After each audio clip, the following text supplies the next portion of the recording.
विद्यार्थियों, जैसा कि हमारी चर्चा थी मगध साम्राज्य के उत्कर्ष में हर्यक वंश का योगदान।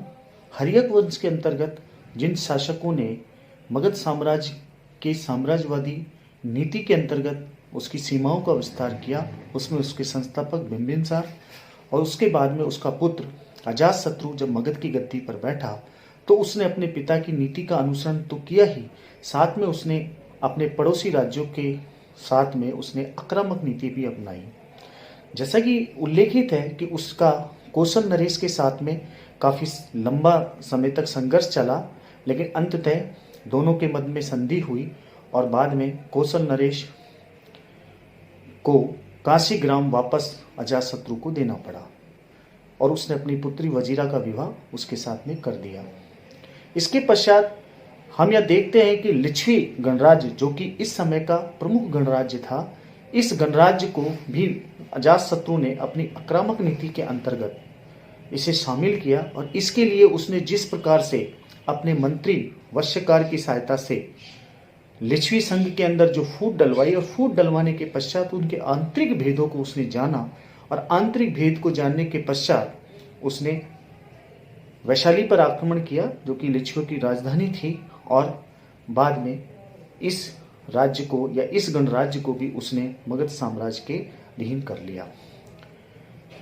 अजातशत्रु ने लिच्छवी गणराज्य को अपने अधीन करने के पश्चात या मगध में अपने साम्राज्य में मिलाने के पश्चात कहते हैं कि उसका अवंती के शासक जो उस समय था उसके साथ में भी संघर्ष हुआ, और जिसकी हम यहाँ चर्चा करेंगे और ये जानने का प्रयास करेंगे कि अजातशत्रु के शासनकाल की और प्रमुख घटनाएं कौन कौन सी रही। अवंती के साथ में जो उसका संघर्ष हुआ, इसके संबंध में कहा गया है कि अजातशत्रु की उपयुक्त जो सफलताएं थी, उन सफलताओं के कारण मगध की पूर्वी भारत के संप्रभुता स्थापित हो गई और उसका संघर्ष मध्य भारत के प्रतापी राजा प्रघोत से होना अवसंभावी हो गया।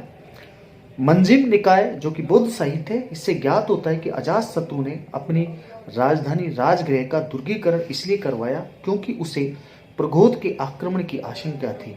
इसलिए अजातशत्रु के काल में मगध के और अवंती राज प्रघोत के मध्य किसी शक्ति संघर्ष की हमें कोई जानकारी नहीं मिलती।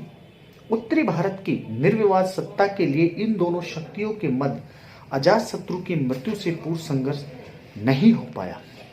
संभवतः अजातशत्रु एवं प्रघोत दोनों एक दूसरे से भयभीत थे।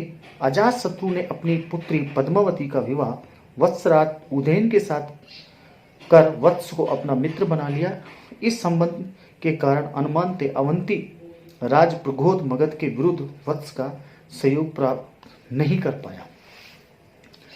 इस प्रकार से हम देखते हैं कि अजातशत्रु के शासनकाल में अवंती के साथ में उसका जो संघर्ष हुआ, या ये कहें कि उसके बीच में किसी प्रकार की टकराहट की स्थिति हुई, इसकी हमें स्पष्ट कोई जानकारी यहाँ प्राप्त नहीं होती है। अब हम बात करेंगे अजातशत्रु का धर्म और कला के क्षेत्र में जो योगदान है वो किस प्रकार का रहा।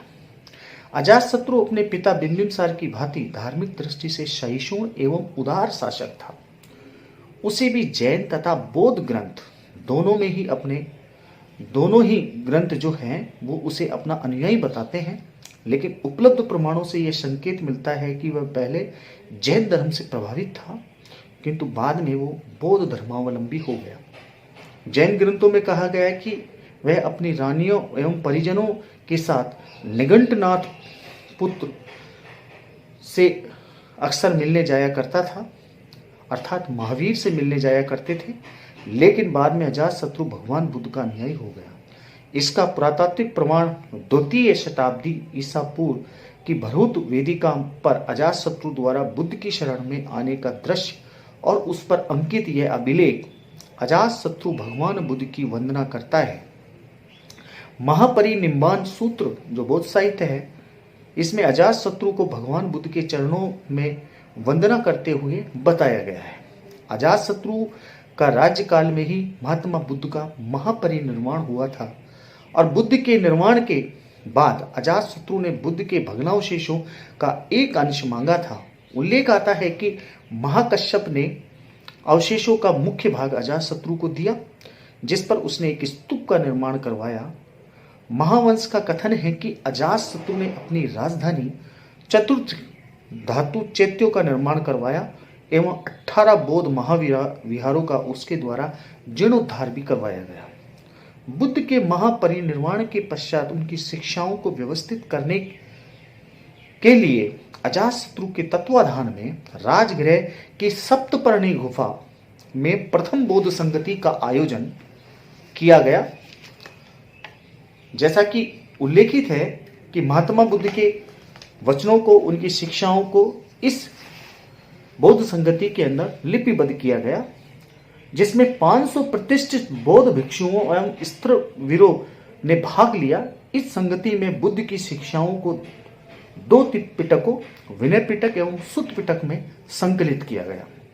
अजातशत्रु ने लगभग 32 वर्ष तक शासन किया। ये उसके शासन काल की कुछ महत्वपूर्ण उपलब्धियां थीं। उसकी मृत्यु के बाद में उसका पुत्र उदयन या उदयभद्र गद्दी पर बैठा, जिसका शासनकाल जो यहाँ बताया गया है 461 ईसा पूर्व से 445 ईसा पूर्व। अजातशत्रु के बाद में उसका पुत्र उदयन या उदयभद्र गद्दी पर बैठा, जो अपने पिता के राजकाल में चंपा का उपराजा था। उदयन के काल की सबसे महत्वपूर्ण घटना है कि गंगा के तट पर मगध की नई राजधानी पाटलिपुत्र का निर्माण, काशी, अंग और वज्जी राज के मगध में विलीनीकरण के बाद में मगध साम्राज्य विस्तृत हो गया और उसकी उत्तरी सीमा हिमालय की तलहटी तक पहुंच गई।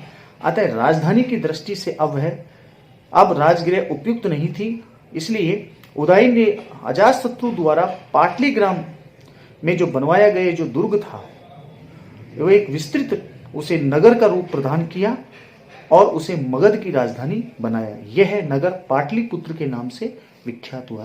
कहने का अभिप्राय है कि यहाँ उदयन के शासनकाल में पाटलिपुत्र को मगध की राजधानी बनाया गया, जो कि पहले पाटलीग्राम के नाम से विख्यात थी। यहाँ एक राजप्रसाद यानी कि बड़ा महल का निर्माण अजातशत्रु के द्वारा करवाया गया था। बाद में उदयन ने इसे राजधानी के अंदर परिवर्तित किया। इस समय अवंती राज्य में मगध के प्रतिस्पर्धी राज्य के रूप में बचा था और इस समय तक वत्स राज्य को अवंती के राजा पालक ने अपने राज्य में मिला लिया था। अवंती राज्य की सीमाएं उत्तर पूर्व में मगध से टकरा रही थी और मगध और अवंती के मध्य शक्ति संघर्ष अजातशत्रु के काल में संभावित था, लेकिन उदयन के समय इन दोनों राज्यों के मध्य निर्णायक कोई युद्ध नहीं हो सका, ऐसा जानकारी हमें मिलती है। उदयन जैन धर्म का अनुयायी था और वह अपनी राजधानी के मध्य उसने एक जैन चैत्य गृह का निर्माण भी करवाया। उदयन की मृत्यु के पश्चात यह देखते हैं कि सिंगली बौद्ध साहित्य में उदयन के 3 उत्तराधिकारियों का यहाँ उल्लेख देखने को मिलता है और ये 3 जो उसके उत्तराधिकारी थे उनमें है अनिरुद्ध, मुंडक और नागदशक, जिन्होंने क्रम से राज्य किया। इन तीनों को पितृहरंता कहा गया है। ये बड़े कमजोर एवं विलासी शासक थे। पितृहरंता होने के कारण मगध के मंत्रियों एवं नागरिकों ने हर्यक वंश के अंतिम राजा नागदशक को सिंहासन से उतारकर उसके पूरे परिवार को निष्कासित कर दिया तथा शिशुनाग नामक एक योग्य अमात्य को राजा पद पर आरूढ़ किया। इस प्रकार मगध में हर्यक वंश के शासन का अंत हुआ और एक नए राजवंश की स्थापना हुई, जिसे प्राचीन भारतीय इतिहास में शेषुनाग वंश के नाम से जाना जाता है। हर्यक वंश का अंत शिशुनाग नामक एक अमात्य के द्वारा किया गया और उसी के नाम पर जो अगला राजवंश मगध में सत्तारूढ़ हुआ उसे शेषुनाग वंश के नाम से जाना जाता है, जिसका शासनकाल यहाँ जो बताया गया है कि उसके जो शेषुनाग वंश का जो शासक था शिशुनाग, वो 412 ईस्वी से लेकर 344 ईसा पूर्व तक उसने शासन किया और ये जो प्रक्रिया थी ये मगध साम्राज्य के विकास का द्वितीय चरण माना जाता है। ये द्वितीय चरण जिसके अंदर दूसरा जो राजवंश हुआ और इस राजवंश के अंदर जो प्रमुख शासक हुए उन शासकों के द्वारा जिस प्रकार से मगध राज्य की सीमाओं को विस्तारित करने का कार्य किया गया और इनके शासनकाल की कुछ उपलब्धियां रही। इन उपलब्धियों के संबंध में हम यह जानकारी प्राप्त करेंगे और ये जानने का प्रयास करेंगे कि इन शासकों ने मगध राज्य की सीमाओं को किस प्रकार से विस्तारित किया। शिशुनाग के नाम पर इस वंश का नाम शेषु नाग पड़ा। यह भी नाग वंश की एक किसी शाखा के से संबंध था। शिशुनाग से अर्थ है लघु या छोटा नाग। ये संकेत हमें यहाँ देखने को मिलता है। शिशुनाग 412 ईसा पूर्व से लेके 394 ईसा पूर्व, इसका जो समय बताया गया है कि ऐसा प्रतीत होता है कि विशिष्ट योग्यता के कारण ही अमात्य शिशुनाग का चयन मगध के राजा के रूप में किया गया। डॉक्टर हेमचंद राय चौधरी के अनुसार शिशुनाग पहले बनारस का उपराजा था, यानी कि अपने राजा बनने से पहले, मगध का शासक बनने से पूर्व वह बनारस का उपशासक था, उपराजा था। सुधाकर चट्टोपाध्याय इतिहासकार जो हुए उनका मानना है कि शिशुनाग हर्यक वंश के अंतिम राजा नाग दशक का प्रधान सेनापति था और उसका सेना के ऊपर पूर्ण नियंत्रण था। शिशुनाग के काल की एक सहत उपलब्धि अवंती के प्रगोत वंश पर उसकी शानदार विजय थी। जैसा कि कहा गया है कि अवंती के शासक प्रगोत को उसने पराजित किया। पुराणों से संकेत मिलते हैं कि उसके 5 पुराणों के संकेत है कि 5 प्रगोत पुत्र 138 वर्षों तक शासन करेंगे। इन सब को मारकर शिशुनाग राजा बनेगा। शिशुनाग द्वारा परास्त प्रगोत वंशीय अवंती नरेश थे। डॉक्टर हेमचंद राय चौधरी का अनुमान है कि यह अवंती वर्धन था जिसे उसने पराजित किया था। अवंती विजय ने मगध साम्राज्य को उत्कर्ष के एक प्रबल शिखर पर पहुंचा दिया। अवंती विजय से मगध का वत्स राज पर भी अधिकार स्थापित हो गया, क्योंकि वत्स जनपद अवंती के अधीन था और उत्तरी भारत का एक परम शक्तिशाली राज्य इस समय मगध बन गया तथा उसके अधीन बंगाल की सीमा से लेकर मालवा तक का विशाल भूखंड आ गया। अब उत्तर भारत में मगध का कोई प्रतिस्पर्धी नहीं बचा।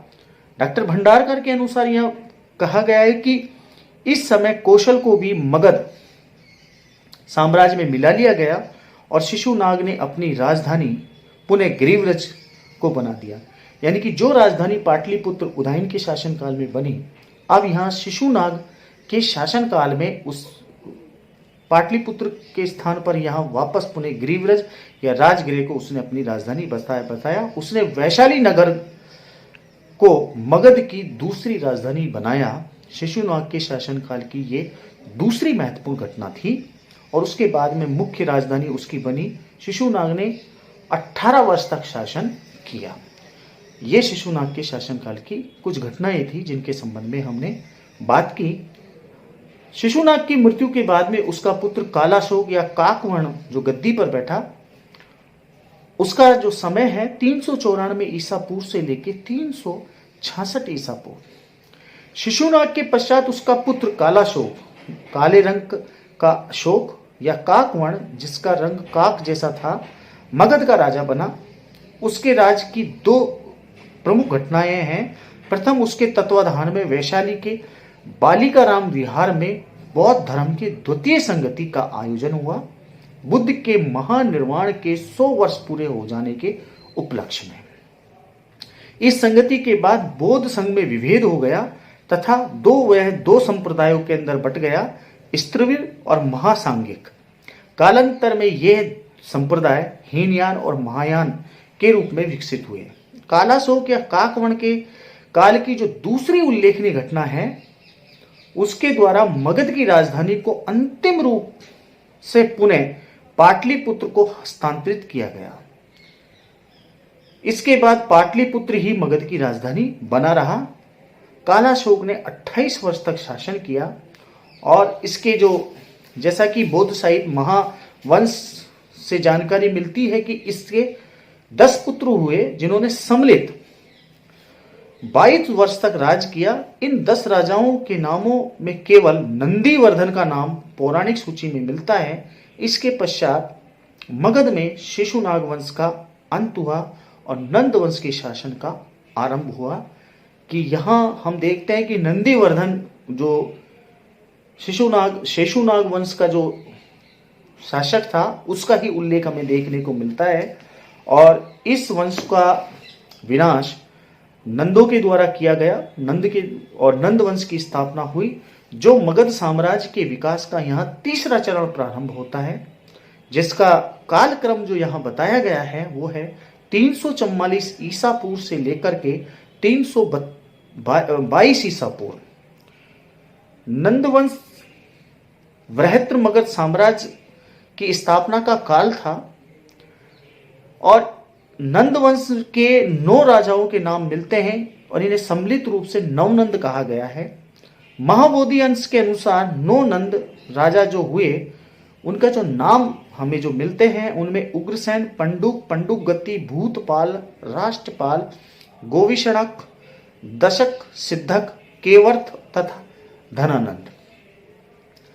ये जो 9 राजा हुए, इन 9 राजाओं ने मगध राज्य की सीमाओं को किस तरीके से विस्तारित किया और इनके शासनकाल की जो प्रमुख घटनाएं रही, इन घटनाओं के संबंध में हम विस्तृत रूप से चर्चा अगली क्लास के अंदर करेंगे।